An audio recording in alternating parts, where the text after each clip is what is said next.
Hey, let me show you an example of what a bad pod can do for you and why you might not want to adjust your settings after you change it.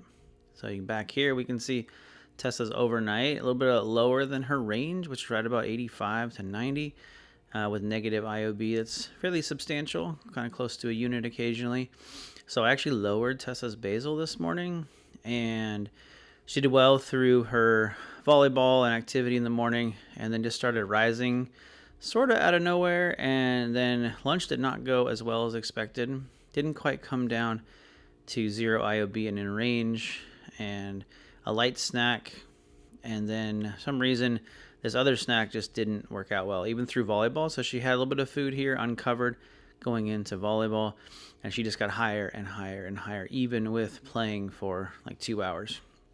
So we ended up taking the pod off, realizing it was totally wet underneath the pod, so it was leaking all over the place. And so she ended up eating. We corrected that big drop after we gave the big injection. She had a slow dinner of spaghetti, that's why she dropped there. And then you'll see that eventually it all works out to good basal. So, and we had a pretty good day. So that's what you got to watch out when you pull that pod off and you see that it's leaking. Obviously a problem.